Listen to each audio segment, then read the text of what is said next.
Days of Our Lives June 5, Love, Loss, and Salem's Next Reckoning. The sands of time are shifting once again in Days of Our Lives, and the June 12, 2025 episode promises to be an emotional landmark that blends remembrance, romance, and rising tensions.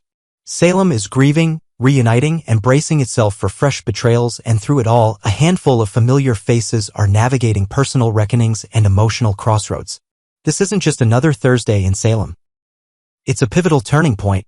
A farewell to a legend. John Black's funeral sends shockwaves. The beating heart of this episode, and perhaps this entire week, is the memorial service for John Black, Drake Hodgson, a character whose decades-long legacy has shaped nearly every family in Salem. His passing has shaken the community to its core, and the church pews are filled with the many lives he touched. The Brady clan, the Black family, the extended Horton relatives, and even those who once stood against him. Despite his mysterious past and complicated moral compass, John was a man who earned respect. And as the stories begin to pour in, some tender, some harrowing, the service evolves into more than just a farewell. It becomes a collective moment of reckoning for the town. Jack Devereaux, Matthew Ashford, sits quietly in the back, haunted not only by John's death but by the memory of his own daughter, Abigail. It's been nearly 3 years since she died under violent, tragic circumstances. For a time, Jack fooled himself into thinking Cat Annalyn McCord was somehow Abigail returned to him. Now, with that illusion shattered, the grief returns with full force, and it's raw. Meanwhile, Marlena Deidre Hall, dignified and composed as always, is barely holding herself together. Her soulmate is gone, and while she carries herself with grace, it's clear that a storm is brewing beneath her serene facade. The Brady women reunite. Mourning, strength, and sisterhood. The women of Salem, particularly those of the Horton and Brady lines, stand tall amid the sorrow. Julie, Susan Seaforth Hayes, Hope, Christian Alfonso, and Jennifer, Melissa Reeves, come together in a show of resilience that echoes generations of family strength. These aren't just mourners. They are the torchbearers of Salem's emotional legacy. Julie, fresh from grieving Doug's death, is a pillar of wisdom and warmth. Jennifer, too, is navigating her own emotional labyrinth between mourning John, supporting Jack, and trying to reconnect with her children. But it's Hope's appearance that truly stirs hearts. She has returned to Salem, quietly, tentatively, convinced by Beau, Peter Reckel, to attend the memorial. And Beau, now in fragile health after his recent recovery, watches over her with cautious optimism. His presence is a miracle and everyone knows it. But there's something unspoken between Beau and Stephen Nichols, a plan brewing behind the grief, a silent vow that John's death will not go unpunished. But how far will they go? Love, lies, and lingering chemistry. Romance heats up in the square even in the shadow of loss. Life and love persist in Salem, and not without complications.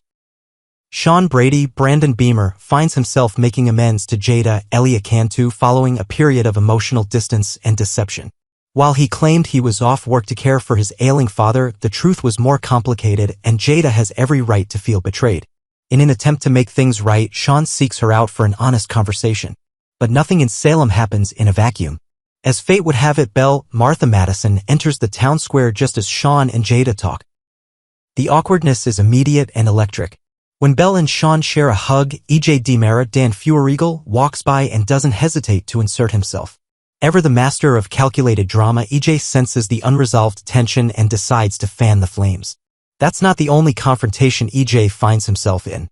Shortly after his intrusion, he crosses paths with Xander Paul Telfer, the same man he recently fought over control of Salem's hospital. The air between them is charged with testosterone and bitterness. If looks could kill, someone would already be 6 feet under. Young hearts, big stakes. Titan DiMera gets complicated over at the corporate tower. Things are slightly less tense but no less intriguing.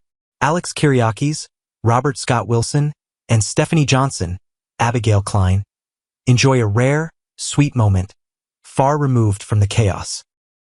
The two share coffee, laughter, and a touch of flirtation, signaling a possible romantic reunion that fans have long anticipated. But naturally, peace is fleeting in Salem. Kate Roberts, Lauren Koslow, enters the scene with her signature poise and possibly some game-changing news. Could she hold the fate of Stephanie's long-gestating manuscript in her hands? Or is there another bombshell waiting to drop? The shadow of Cat Green, a new force in Salem? Though she's not front and center in this episode, the presence of Kat Green, Annalyn McCord, looms over the hour like a question mark no one can answer. Having shaken the town earlier this year by impersonating Abigail as part of a twisted scheme, Kat now walks the line between redemption and reinvention. Whispers around town hint at a deeper connection to ISA operations and possibly to Shane Donovan himself. Theories are swirling. Was Kat planted in Salem long before her masquerade? Was John Black protecting her before he died? And why did Shane call her by her full name with that knowing look at the funeral? Everyone has questions. No one has answers yet. What's next? As Days of Our Lives marches deeper into its 61st season, the show is deftly balancing nostalgia with transformation. With legacy characters stepping forward and new faces being woven into the fabric of Salem, the writers are taking bold strides. The new writing team, helmed by Paula Quigley and Jean Marie Ford, is clearly steering the show toward emotional realism and grounded storytelling. Gone are the exaggerated gimmicks of the Ron Carlivati era. In their place is a more character-driven focus, full of grief, love, betrayal, and strength. And nowhere is that clearer than in the evolution of characters like Kat, who's quietly but undeniably being positioned for a major role in Salem's future. Final thoughts. The June 12, 2025 episode is more than just another chapter, it's a reckoning. A celebration of life, a confrontation of past sins, and a look into the uncertain future.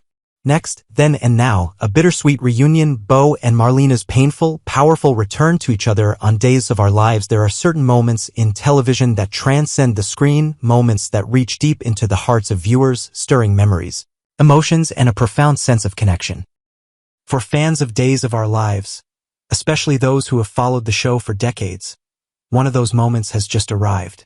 In a storyline both heartbreaking and uplifting, Bo Brady and Marlena Evans, two pillars of the Salem community, reunite under tragic, yet deeply moving circumstances. Their connection, long understood by fans as one rooted in loyalty, love, and mutual respect, has never been more powerful. This is a story of grief and grace, of endings and beginnings. A story that reflects the real emotions of those who have grown older with these characters who, like Bo and Marlena, understand how time sharpens both joy and sorrow. The return of a legend and the loss of another. It is a somber time in Salem. The town gathers to mourn a hero. John Black, beloved husband, father, and friend, has died. His portrayer, the charismatic and enduring Drake Hodgson, has passed away in real life, and the show has honored his memory in a poignant and heart-wrenching storyline. As John breathes his final breath, another life stirs. Bo Brady, long presumed lost, emerges from a coma. He is weak. He is dying. The illness ravaging his body, sepsis, is nearly fatal. But John, before his final act, has secured a miracle. A groundbreaking experimental cure known as Versavix. He delivers it just in time. Before the meth lab he found it and explodes, claiming his life. In a powerful, almost biblical gesture of sacrifice, John gives Bo the gift of life at the cost of his own. A funeral and a reunion laced with grief. Bo awakens to a new world. A world where his friend John is gone. The family, protective and unsure, initially shields him from the truth. But Bo knows. The silence in the house, the somber looks, they say what words cannot. And so, with the weight of guilt and gratitude on his shoulders, Bo attends the funeral of the man who saved him. He arrives late. The mourners have said their goodbyes. Only Marlena remains. What happens next is not drawn out in speeches. There are no grand monologues. Just two sentences. A look. And suddenly time folds back on itself. Peter Reckell, who plays Bo Brady, described this moment in an interview with Soap Opera Digest. "We just looked at each other," he said of the scene with Deidre Hall, who has portrayed Marlena for over 4 decades. And, as usual with her, the connection was instant, deep, and powerful. For longtime viewers, it was more than just a scene. It was a memory rekindled. The kind of moment that reminds us why we fall in love with characters, why we invest in their stories, not just for the drama, but for the humanity. Art imitating life. Reckell and Hall's real bond off-screen. The connection between Peter Reckell and Deidre Hall mirrors that of their characters. Their shared history spans decades, dating back to the early 1980s. Reckell recalled a pivotal moment in 1984 when Bo had to tell Marlena that her husband Roman, then presumed dead, had been lost. "The connection between us has always been there," he said. "Ever since I first met her, in our first scene, and I gave her a kiss." It is this real-life chemistry that has brought such authenticity to their scenes together. It's not forced. It's not performed. It's remembered, felt, trusted. Reckles spoke about the pain in Hall's eyes during the reunion scene, not just Marlena's pain, but something deeper. You see that, he said. You feel it. We didn't have to say much. It was all there. The weight of gratitude and guilt. Beau's survival is nothing short of miraculous, but it comes at a cost. The loss of John looms large, and with it comes guilt. Beau knows that John gave up everything so he could live, not just him, but countless others who might one day be saved by Versavix, the miracle cure John discovered. So the character of John became a hero, Reckles said.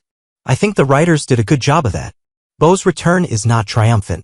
It is quiet, reflective, in mourning, yet it also brings healing. Not just to Marlena but to the audience, many of whom are themselves grappling with grief, with aging, with the complex mix of sorrow and gratitude that comes with having lived long enough to lose those we love. For the fans who remember Days of Our Lives has always been more than just a soap opera.